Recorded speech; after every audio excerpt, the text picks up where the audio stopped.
Welcome back, Orange Book students.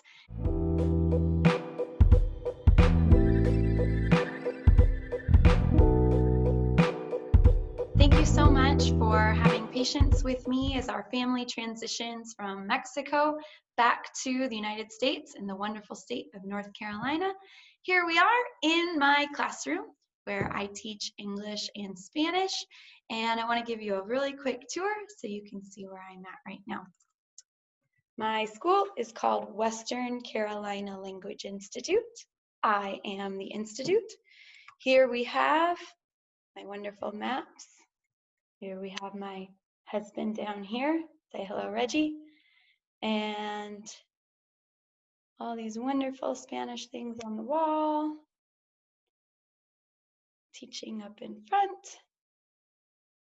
And back to my wonderful maps. So, welcome to North Carolina in our wonderful Zoom YouTube videos. But don't worry, we still have 2 more lessons to go before you finish the semester. Woohoo! So exciting. And they're both review, which is even more exciting. So let's knock it out. Let's make it happen. Here we go. Okay, so tomorrow I actually start driving with my lovely children that you have seen in my videos to the beautiful state of Iowa. Iowa is where I grew up and where I attended school from the time I was 5 until I graduated and was 18 and went to college. This is not my actual home, but this is basically exactly like where I live.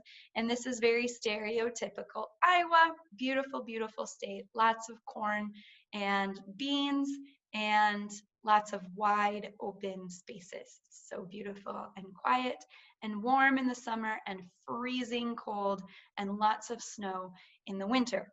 So if you ever get a chance to visit Iowa, it's nothing like North Carolina, it's nothing like Mexico, but very beautiful with lots of great people. So we are going to dive right into our lesson. So let's look at our first scenario. We actually have Shane on the left and Kyle on the right. So he says, hello, Kyle, this is Shane. Hey, Shane, how are you? I'm okay. Listen, Kyle, I'm having trouble putting up my satellite dish. Could you possibly come over and give me a hand? Oh, I'm really sorry, Shane.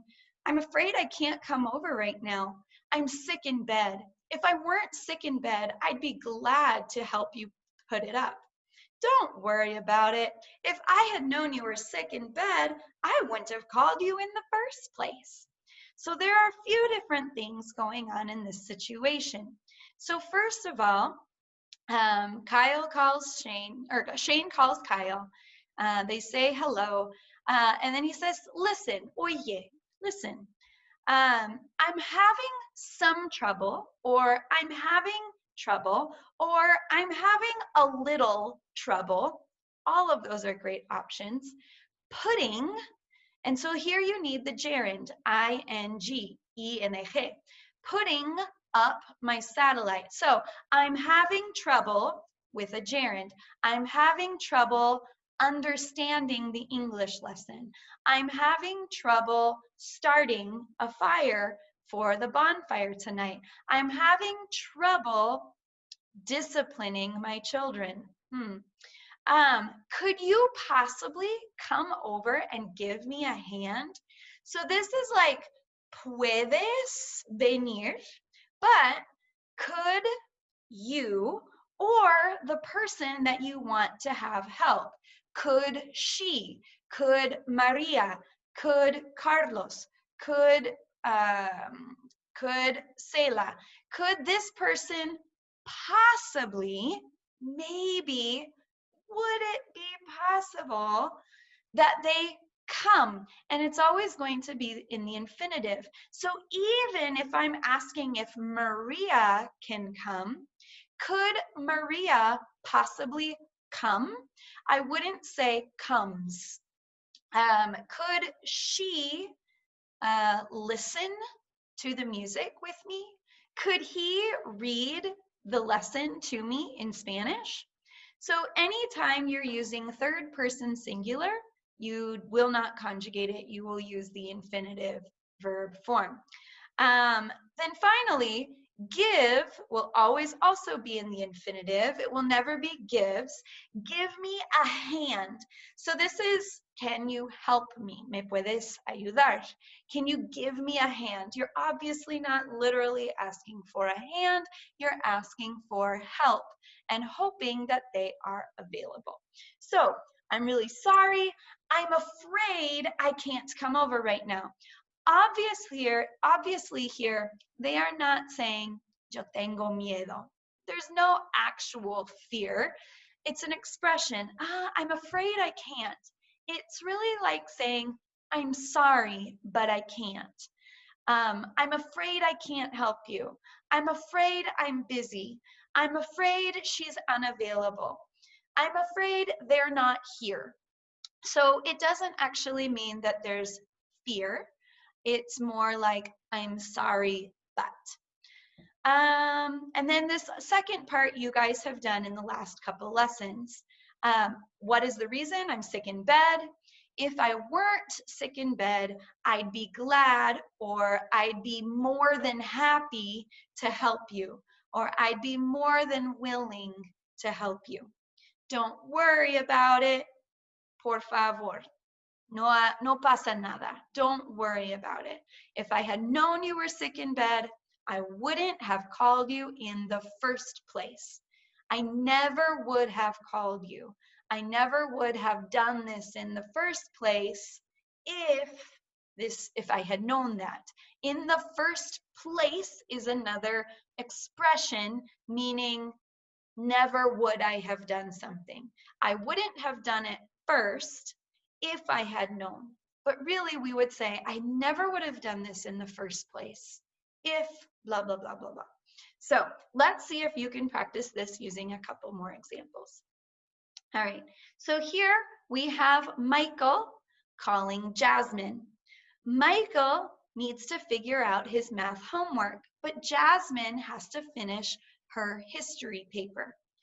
Pause the video and see if you can fill in the blanks with the correct scenario according to the previous example.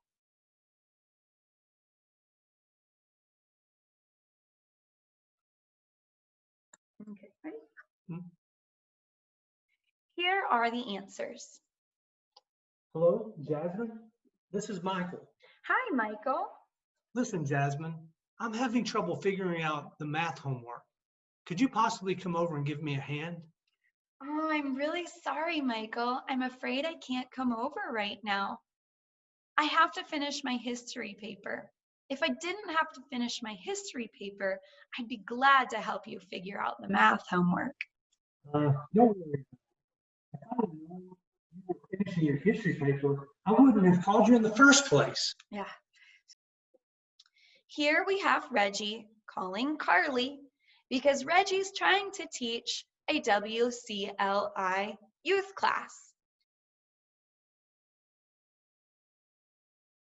This probably wouldn't go over very well. This might be very difficult for Reggie. So he's going to call me for help. Hello, Carly. This is Reggie. Hey, Reggie, how are you? I'm okay. Listen, Carly, I'm having trouble teaching a youth Spanish class. Could you possibly come over and give me a hand? I'm really sorry, Reg. I'm afraid I can't come over right now. I have to run a race with my kids. If I didn't have to run a race with my kids, I'd be glad to help you teach a youth Spanish class. Wow. If I'd known you were running a race with your kids, I wouldn't have called you in the first place. Very good. And our final example.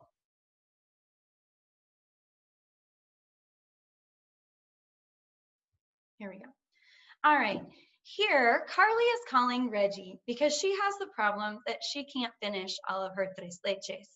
Now, we really know that this is an irreality because Carly never has problems finishing her tres leches. Never. But she's going to call her husband, who she loves very much, because she also knows he loves his tres leches. So pause the video and see if you can fill in the blanks according to the example, knowing that Reggie can't help because he has a bank to rob. Hello, Reggie. This is Carly. Hey, Carly. How are you? Oh, I'm great. Hey, listen, Reggie. I'm having a little trouble eating all my tres leches. Could you possibly come over and give me a hand? I'm really sorry, Carly. I'm afraid I can't come over right now. I have to rob a bank with my family. If I didn't have to rob a bank with my family, I'd be glad to help you eat all your tres leches. Well, don't worry about it.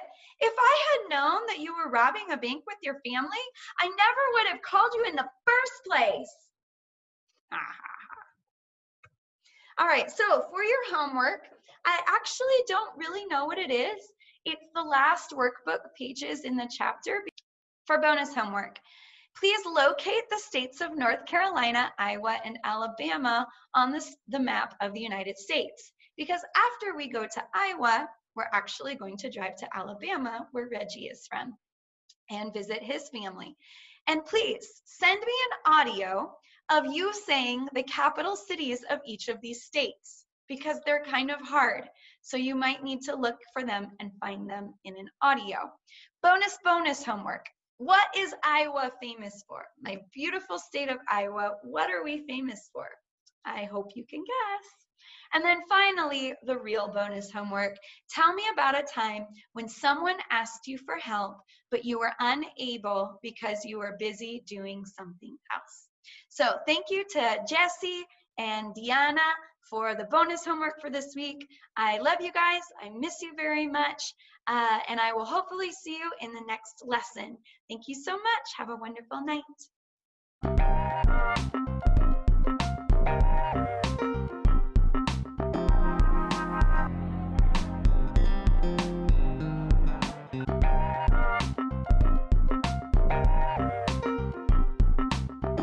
Yo agregaría aquí que ni las pandemias, ni la escuela en casa, ni la falta de trabajo, ni las cosas inesperadas pueden alejarnos del amor de Dios. Tal vez a través de estos meses que hemos vivido una contingencia y distanciamiento social, tú te has sentido solo o tal vez piensas que Dios está en todas partes menos cercano a ti. Pero aquí en la Biblia podemos ver que no hay nada que nos pueda alejar de Él, que Dios es constante, que Dios nos ama y que Él siempre va a estar a nuestro lado, incluso cuando no podamos sentirlo. Entonces te quiero animar a que recuerdes esto, que lo guardes en tu corazón y pues sí, que busquemos juntos de Dios y que estemos conscientes de que Él siempre está cerca y que nada nos puede separar de Él.